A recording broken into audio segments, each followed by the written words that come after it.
Connor, thanks so much. In the meantime, I want to bring in a familiar face to you by now. That's, of course, national security analyst and expert and retired Marine intelligence officer, Hal Kempfer, to help us make sense of the conflict still brewing. Hal, so good to see you. Happy Friday here. We have a lot to get to, but I think we should start here. And it's not in Israel, and it's not in Iran. It's in the United States. And it's seemingly this disagreement, I'll call it that, that's playing out publicly between President Trump and his director of national intelligence, Tulsi Gabbard. So on the tarmac in New Jersey, he's spending the weekend there at his club in Bedminster.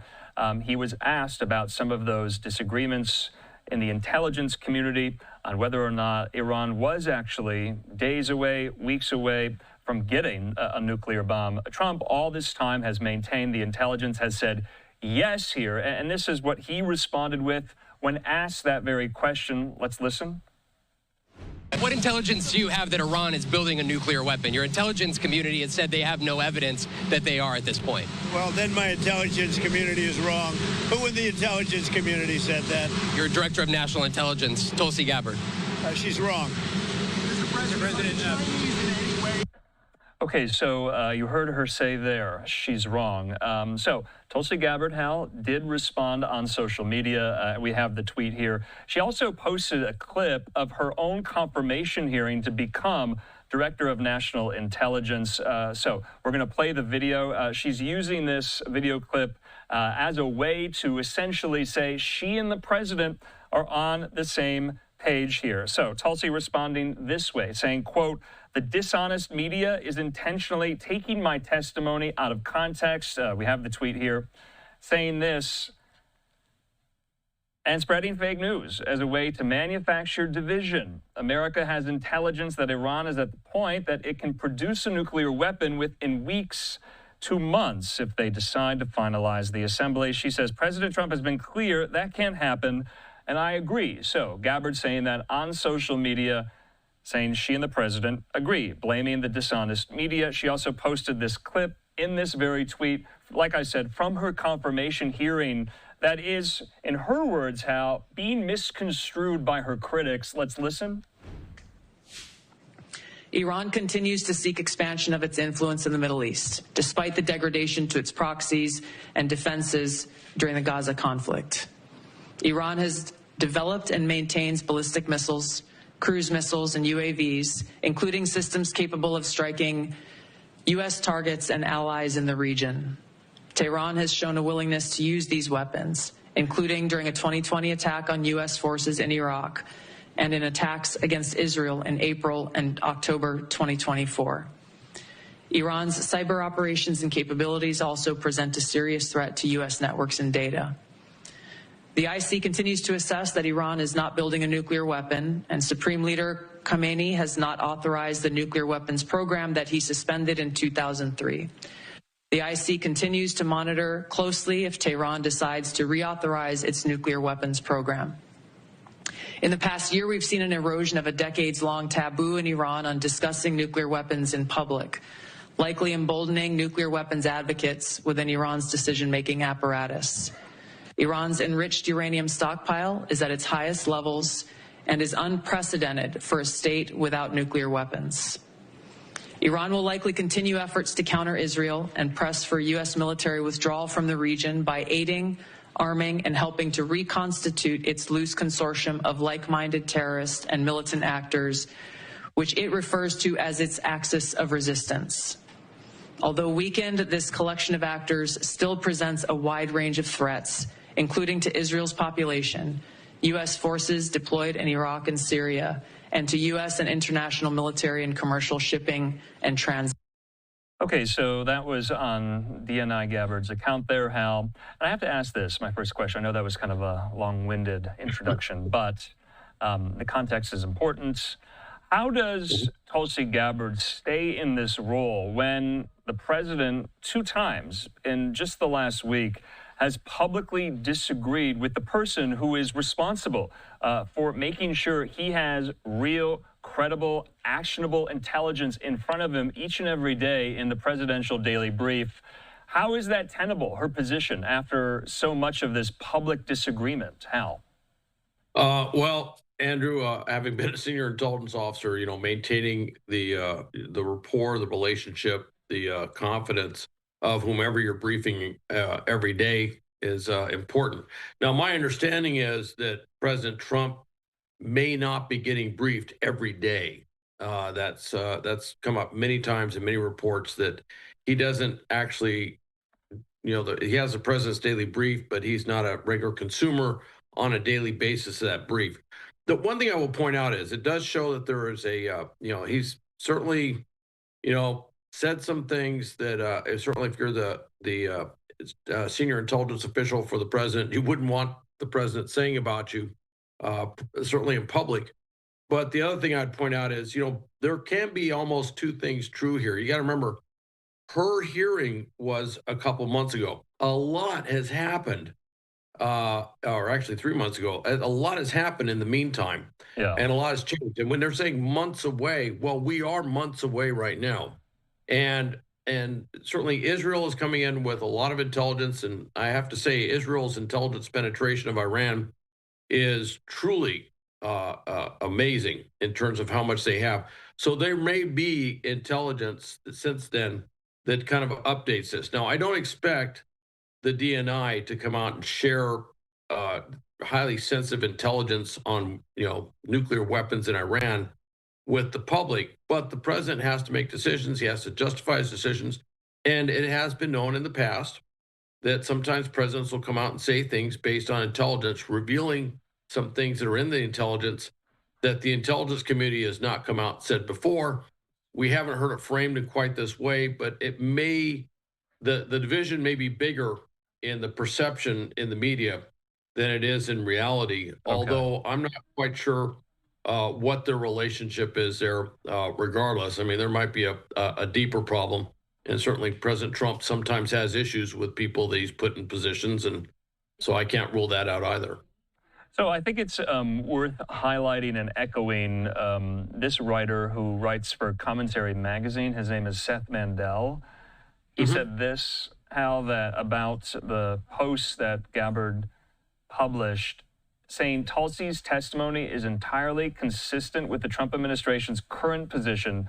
Iran can be weeks away, quote unquote, for years, precisely because they decide when to cross that line. Because over the last several days, you've heard, and there's been a lot of snippets and clips of Benjamin Netanyahu, the Israeli leader, saying for the last 30 years, Iran is close, Iran is close, Iran is close. But is it a distinction without a difference? They may be close, but it is the senior leaders in Iran, including the Ayatollah, who ultimately say, we're going to use it now that we're close. Well, that's been the whole issue. Is everything you heard there is before this war, if you will, before the Israel did this massive strike and engaged in this ongoing campaign, of airstrikes, and not to mention all things that kicked it off with drone strikes and everything else within Iran, and then of course the reciprocal, which is what Iran's been launching over to Israel. So all of that precedes this, and the thought was, strategically speaking, that in this situation, that the Ayatollah, Khomeini might be, and those around him might be inclined to make that decision to go ahead and make a bomb. All right, that or make bombs. There have been assessments out there. I think Israel's put this out, that within a couple of weeks or a few weeks, I think they said the end of the month originally, that they could create, that Iran could potentially put together 9 nuclear devices. Now, there's a lot that goes into that. They have the enriched uranium up to 60%. They could get up to 90% pretty fast, but then they have to fashion that. There's a, for lack of a better term, a ball that they have to make, which goes into the fission device. That takes a lot of engineering work, and of course, a lot of their scientists, engineers were literally taken out at the beginning of this latest outbreak, if you will, the strikes by Israel.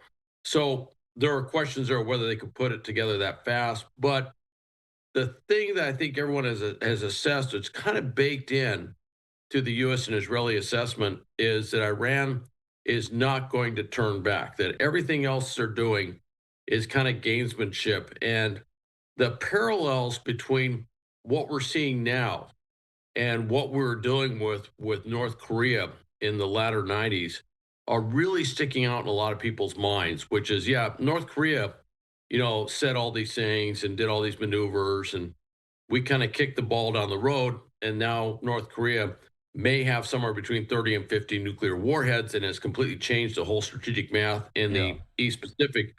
That's one of the reasons, or West Pacific, I'm sorry, that's one of the reasons why they're looking at this saying, if not now, when? Okay. And saying, look, it's got to be taken off the board completely. So I kind of look at this a little bit differently, if you will, which is they're kind of taking a long view. And I think that's part of what it is. It's less to do with what's happening today or what is a bomb in place today, which is, hey, if they're going to put a bomb in place, and they certainly seem inclined to use it, that just cannot be tolerated. That's got to be stopped.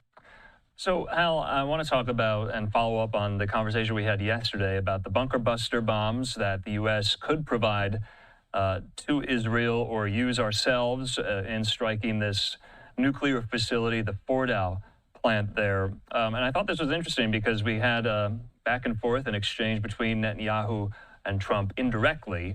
Netanyahu essentially saying that Israel doesn't need it to dismantle the Fordow facility. The president also in that gaggle on the tarmac in Jersey saying, no, that's wrong. They do need it. Who's right here? Why are they going back and forth on this? Yeah, well, it's kind of an interesting exchange, kind of indirect exchange. Okay, here's the thing. GBU-57 was designed with very much Fordow in mind. All right, it's a 30,000-pound bomb. It's a 6,000-pound warhead. What it does, it can be dropped from a B-2. There's not very many platforms. I think you could probably pull it off. I don't know if you could pull it off a B-52, but it was designed to be dropped from a B-2 bomber, 500 miles an hour, 50,000 feet. And part of the whole concept is this thing has phenomenal kinetic energy, and that's why it's 30,000 pounds, to dig deep into the earth and go down a couple of hundred feet before it explodes, causing a kinetic effect under the ground, which can cause open spaces, cavities, if you will, like bunkers and stuff, to literally collapse in on themselves. That's the idea of that bomb. Israel doesn't have that bomb. All right, Israel doesn't have a bomb that can go down that deep and do that. And the Fordow spaces, the bunkers, the underground cavities, if you will, might be closer to 300 feet from what I understand. So Israel doesn't have that capability. However, Israel has other capabilities, such as commandos. They, if you recall last year, they did that rather spectacular raid in Syria, where they went against another underground facility that was designed by Iran that was building ballistic missiles that were being used against Israel. And they did a lot of stuff on the surface it looked like an airstrike at first, but it turns out a lot of that was just prep and cover for the actual commando raid where they went down in there and destroyed the facility. That's the other option that Netanyahu has. It's a high-risk option.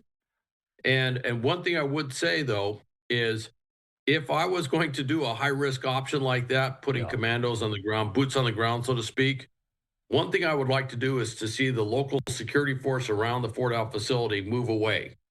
And if you kind of put on the table that 30,000-pound bombs might drop on top of them, you might see that decision by the Iranians to move their security forces back, which from a special operations perspective is great. So actually for the Iranians, they're in a bit of a tactical conundrum here, which is if I leave them in place, they might lose them.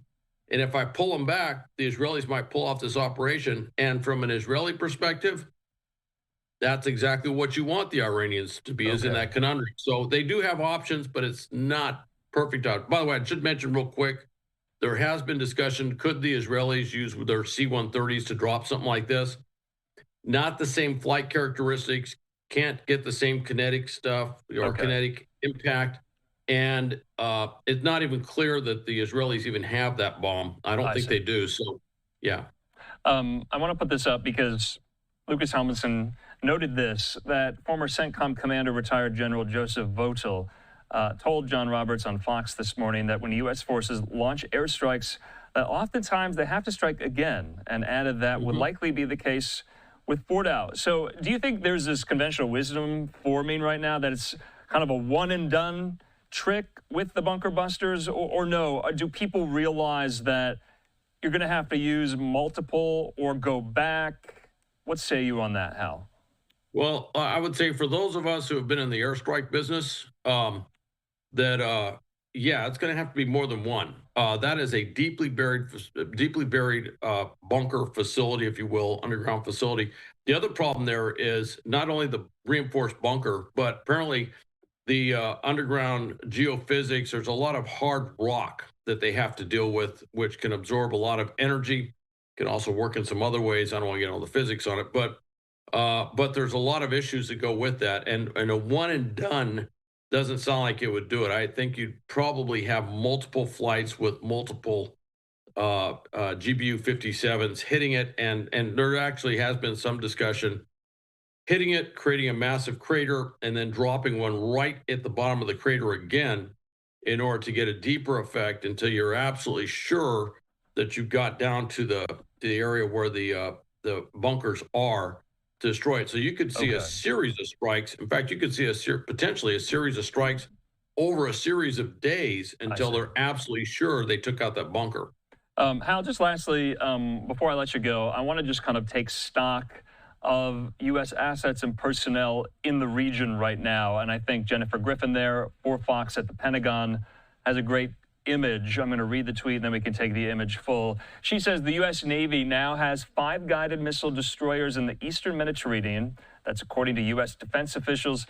She reports this is a significant increase, that earlier this week the U.S. had just 1 in the Eastern Mediterranean, saying following Israel's attack on Iran, the U.S. had 2 positioned in the Eastern Mediterranean off the coast of Israel, which helped protect Israel by shooting down incoming missiles from Iran. And I was reading that the USS Nimitz is moving from the South China Sea to this region, the Eastern Mediterranean. Liz Frieden saying that the Nimitz carrier strike group will arrive in the Middle East this weekend, according to a U.S. official telling that Fox News that the Nimitz left the South China Sea Monday. The U.S. will now have 2 aircraft carriers in the Middle East at the same time, Hal. So how are we to divine this?